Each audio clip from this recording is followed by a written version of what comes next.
එල්ලෙන්න එපා. අපි දන්නවා ඔබ කවුද කියලා. නැගිලා දුවපන්. මම දිවීම නතර කර ඇත.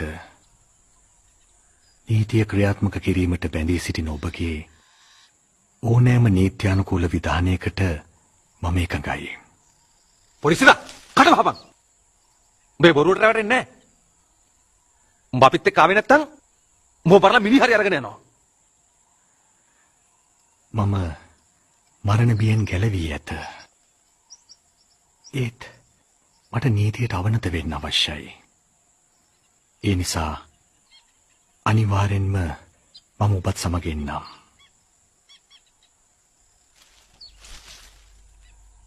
සාජන් හැරිස්. ඔව් සර්. දනමුට මාංචු.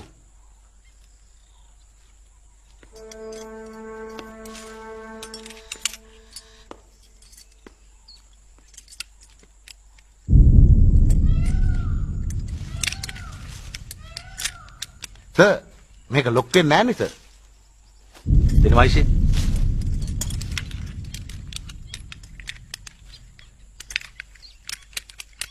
මේ ලොක් වෙන්නේ?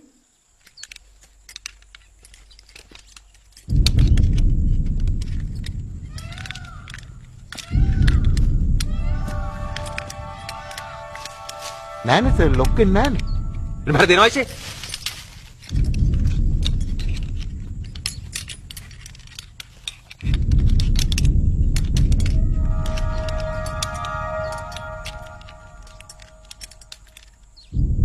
ලොක් වෙන්නේ ආයිෂේ. මේ බාල බඩුව අරගෙන වෙලාවකට ලොක් වෙනවා වෙලාවකට ලොක් වෙන්නේ නැහැ. සාජන් හැරිස්. මේකව ගාඩ් කරන් යන්න. බලනවා සිවුරස් මොනවද ආයෙත් වෙනවද කියලා. සර්ච් කරලා බලනවා. හොඳයි සර්.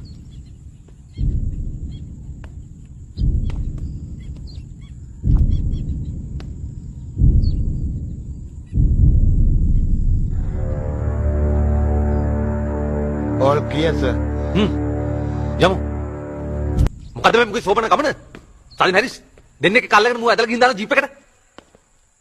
කමක් නැහැ සර්. තව ටිකයිනේ යන්න තියෙන්නේ. ඔහම ගියාද? ඊයේ සර්ව බස්සලා අපි අරුව අරන් ගියානේ මැඩම් ගාවට. ඒදි මාර වැඩන්නේ සර් උනේ.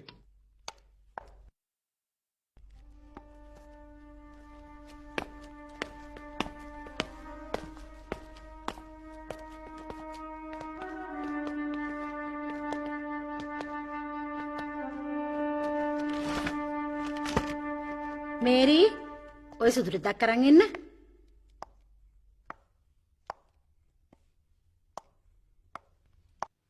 සුවපත් වේවා. අසුන් ගන්න හාමුදුරනේ.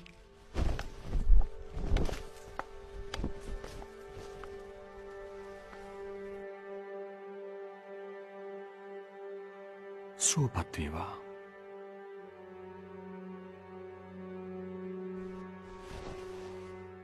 මැඩම් වැලිකඩ ඉරෙන් පැන්න පොඩි සිරා අද අපි අරස් කළා.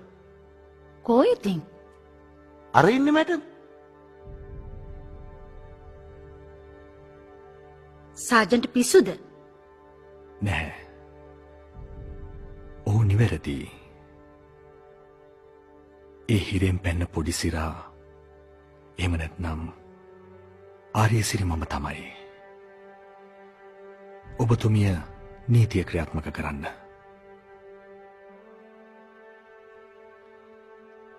මෙතන මොකක් හරි ලොකු වැරදීමක් වෙලා තියෙනවා. මේක අදා ගන්න අමාරුයි.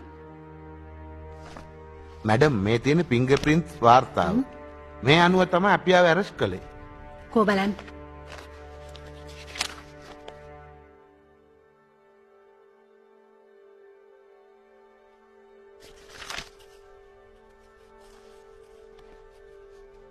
හරි. මම මේ විදිහට ඕඩර් එක ගහන්නම්. අඩුම ගණනේ හෙට වැලිකඩ බන්ධනාගාරයෙන් වගකිව යුතු සීනියර් ඔෆිසර්ස්ලා 3 දෙනෙක්වත් ඇවිල්ලා. මේ අයව අඳුනගත්තොත් විතරයි වැලිකඩට බාර දෙන්නේ. තේරුණාද? එහෙම නැත්නම් හෙටම මේ අයව හිටපු තැනට ගෙනිහින් බස්සන්න ඕනේ. වැලිකඩද කරන්න ඕන දේ මම ප්‍රසිද්ධ එකට කියන්නම්. ඔන්න බලනවා. ඔන්න බලනවා මොකේ රංගපෑම. අද හවසට කමිෂන එනවා. ඊට කලින් මූගේ සිවුර ගලවලා ජම්පරේ ගස්සන්න ඕනේ. හරිද? එඩ්මන් මරපු එකට රිටර්න් එක දෙන්නත් ඕනේනේ නැද සර්? නෝමන් මහත්තයා හිටියනම් මෙලහටත් මුගේ ඉලයට දෙක තුනක් කඩලා උඹලා මොනවා කළත් මට ප්‍රශ්නයක් නෑ. හැබැයි ලෙඩ දාගන්න විතරක් එපා. තට්ටුවක් දෙයක් දැම්මත් නම් කමන්නේ. පිටට පේන්න තුවාල බෑ. තේරුණාද? ජම්පරේ ගස්සලා සිවුරේ ස්ටෝස් වලට බාර දෙනවා. හරිද? සර්බය වෙන්න එපා. අපි ගාන්ට වැඩේ දෙන්නම්කෝ.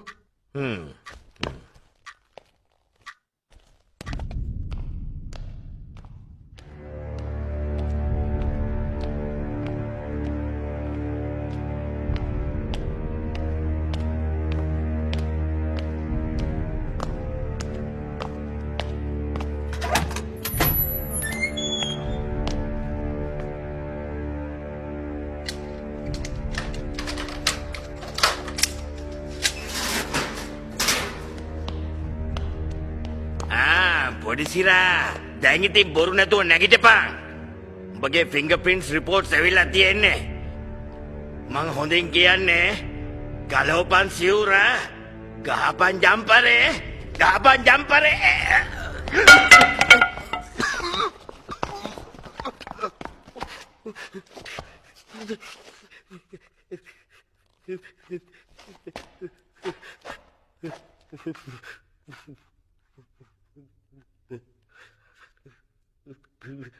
ගුරුගේ මහත්මයා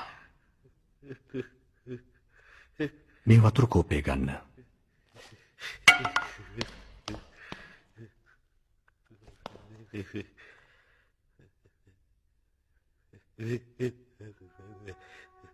මේ වතුර ටිකක් බෙල්ලේ දෙපැත්තේ පිරිමදින්න. මුහුණත් සෝදන්න.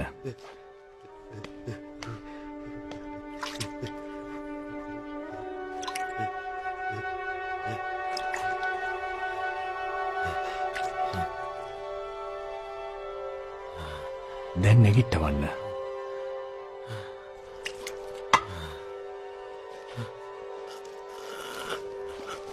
මෙහාට එක්කෙන්න.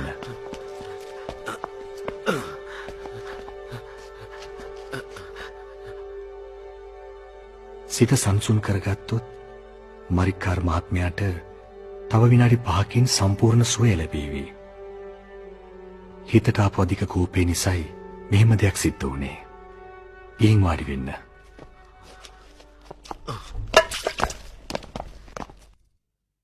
අල්මේඩා ඊයේ වෙනකම්ම පොඩිසිරාගේ සිවුර ගලවලා නැහැ.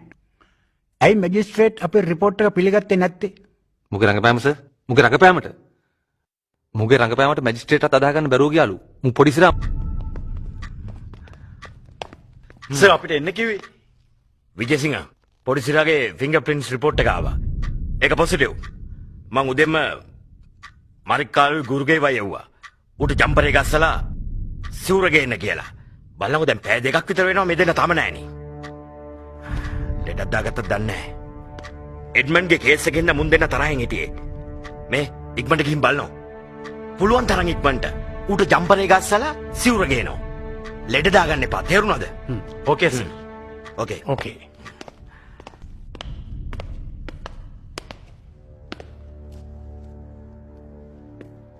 උඹලා ඔය ඩියුටි කරන හැටිද?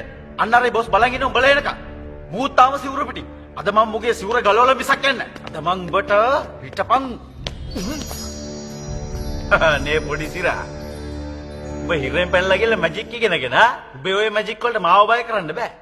විජේසිංහ මහත්මයා මම ඉන්ද්‍රජාලිකයෙක් නොවේ.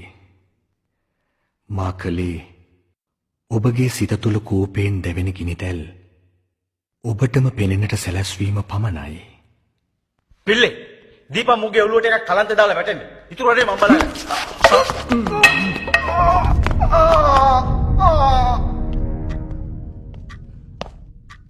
සර් මට එන්න කිව්වේ? සිට්. thank you. අයිසේ බලනකො. මේක මාර වදයක් වුණානේ. ඇයි සර්? දැන් 4 දෙනෙක් යවුවා පොඩිසිරාගේ සිවුර ගලවලා ජම්පරේ ගස්සන්න. දැන් හවසට කමිෂන් එනවා. ඊට කලින් මේක ඉවරයක් කරන්න එපා. නැත්තම් මේ මනුස්සයා මගේ ඇඟට නෙගොඩ වෙන්නේ. උදේ 9ට විතර මරික්කාරුයි ගුරුගේ වයි යවුවා. ඒ දෙන්න පරක්කු නිසා පැයකට පස්සේ මං ඇරියා විජේසිංහ වයි පිල්ලෙවයි. බල්ලකෝ දැන් එකටත් කිට්ටුයි. මෙයාකු තාම නෑනේ. ඈ මේ ක්‍රිස්ටින් මට යන්න විදිහක් නෑ. මට මේ රිපෝට් එකක් හදන්න තියෙනවා. අද හවස් යන්න කලින් මේක දෙන්න ඕනේ. මේ ක්‍රිස්ටින් ඉක්මනට ගිහිල්ලා බලන්න මොකද්ද වෙලා තියෙන්නේ කියලා. ඕකේ. අරයාකාට සිහිය නැති වෙනකන් ගහලා සිහිය එනකන් මුන් හතර දෙනා ළඟට වෙලා ඉන්නවද දන්නේ නැහැ. සිහිය නැති වුණත් කමන්නේ ගිහිල්ලා බලලා ඇවිල්ලා කියන්න මට මොකද්ද වෙලා තියෙන්නේ කියලා. හරි හරි. ඕකේ. ඕකේ. thank you. ඕකේ.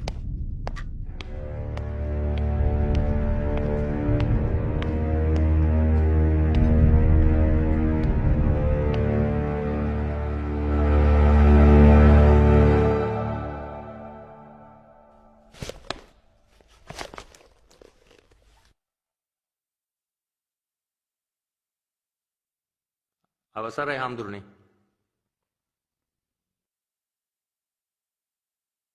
හාමුදුරුවනේ මං අහලා තියෙනවා කෙලෙස් නසපු අයට නියම සත්‍ය අවබෝධ කරගන්න ඥානය පහළ වෙනවා කියලා.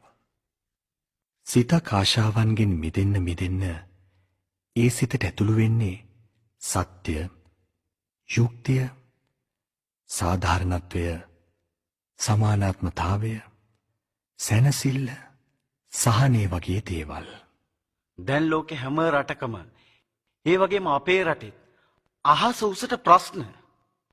අපේ ළමයින්ගේ අනාගතය ගැන හිතනකොට මහා බයකුත් දැනෙනවා. ඔබ වහන්සිට පුළුවන්ද ඇයි මෙහෙම වෙන්නේ කියලා හේතුව කියන්න? රටක ප්‍රශ්නවලට විසඳුම සෙවීම බාර වෙන්නේ ඒ රටේ නායකයට. ප්‍රධාන වශයෙන් නායකයෝ වර්ග දෙකකට බෙදන්න පුළුවන්. සමත් හා අසමත් කියලා.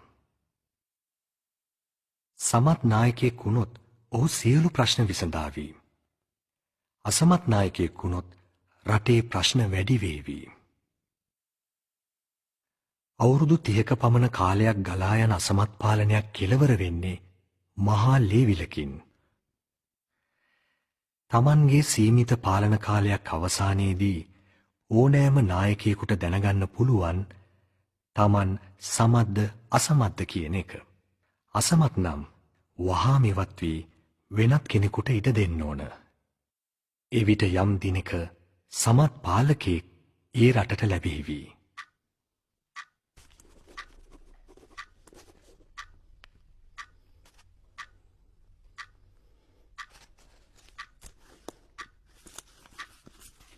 දැන් ඔබලා රටක් ගැන හිතන්නේ නැතුව ගෙදරක් ගැන හිතන්න.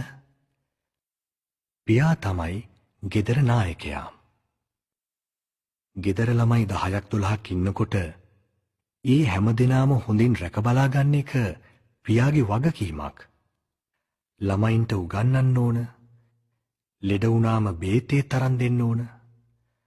අවුරුදු 18 වුණාම ජීවත් වෙන මාර්ගයක් ඒ දරුවන්ට සලසලා දෙන්න ඕන.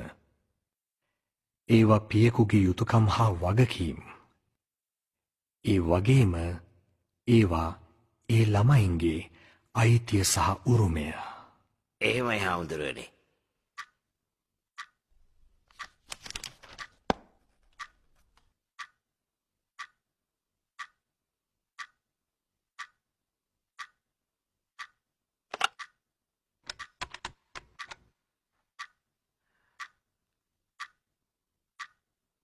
වීරසිංහ ඔව් මේ කවුරු ඇහුවොත් කියනවා මම පන්සල් සුපා පැත්තේ ගියා කියලා. ඕකේ.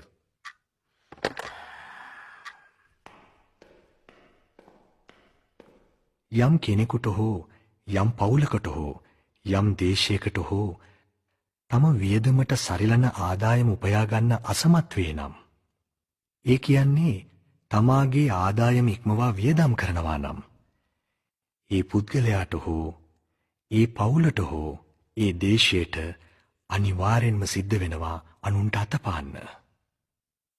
බුදුදහමේ මේ ගැන ඉතා පැහැදිලිව විස්තර කෙරෙනවා.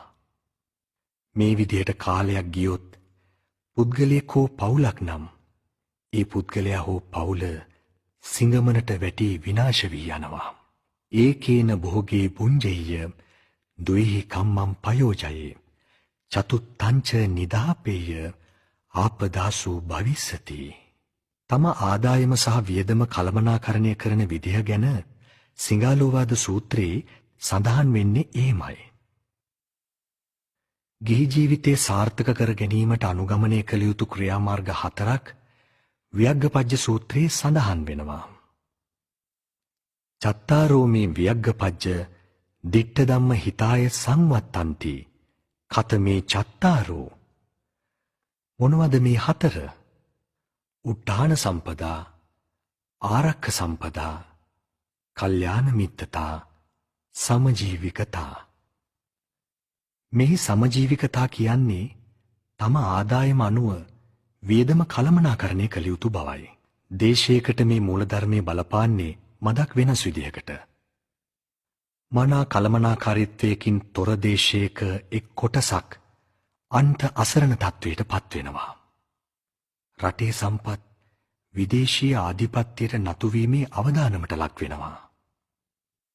මෙවන් තත්ත්වයක් කාලයක් පුරා දේශයක පැවතුනහොත් කවුරු හරි යම් දිනක මේ පීඩිත කොටසට නායකත්වයේ දීලා කැරලි සහ අරගලවලට මුල පුරනවා. මුළු රටම ලේවිලක් බවට පත් වෙනවා. ඒ වගේම තමයි යම් දේශයක කොටසකගේ ජීවිත ලස්සන වෙලා කොටසකගේ ජීවිත අවලස්සන වෙනවා නම් ඒ දේශයේ සැමටම හැමදාම ප්‍රශ්න මත අමිහිරි ජීවිත තමයි ගෙවන්න සිද්ධ වෙන්නේ. ඒකයි සත්‍ය.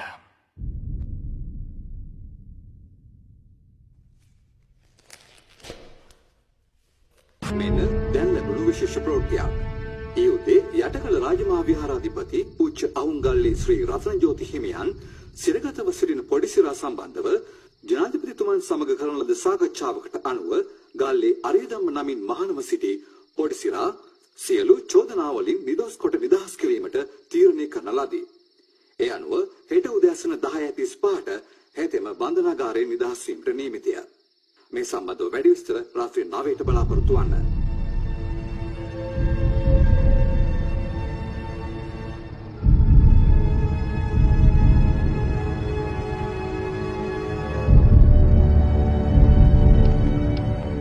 දැන් බලනවා ඉසි මුව කොටු කරන්න අපි කොච්චර මහන්සි වුණාද කියලා.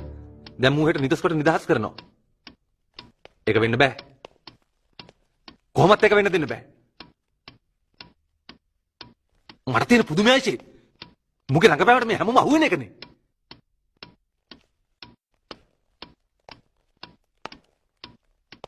මූ තව මාස දෙක තුනක් කොහොම ඉඳලා මොකක් හරි ලොකු රොබර් එකක් දීලා පිට රටකට පණි.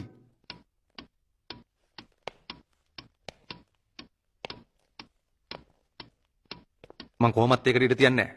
සජන් හැරිස් සර් තමසර කිසි දෙයකට බය වෙන්න එපා. මේකේ වගකීම සම්පූර්ණ මම බාර ගන්නවා.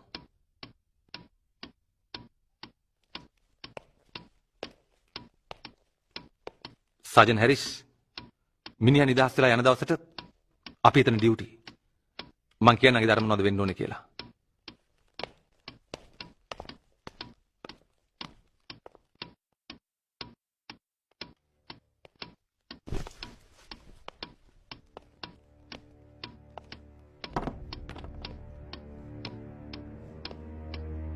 ඉඳගන්නකො.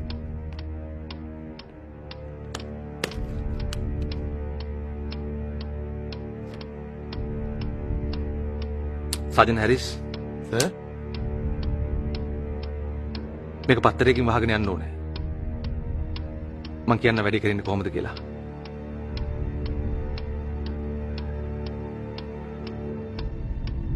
මම මේ කැප් එක ගලවලා අරගෙන මෙන්න මෙහෙම තියාගන්නවා. ඒක තමයි get ready signal එක. මිනිහා නිදහස් වෙලා එළියට එනකොට මම යනවා ඉස්සරහට.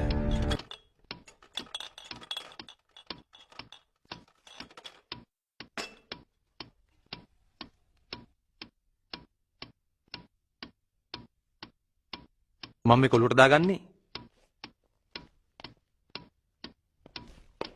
ෆයිනල් සිග්නල් එක.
Yes, sir. Yes, sir.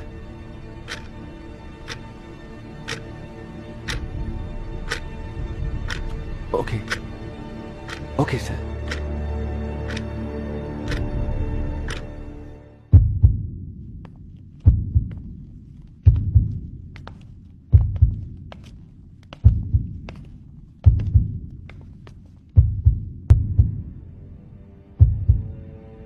සුවපත් වේවා. සුවපත් වේවා.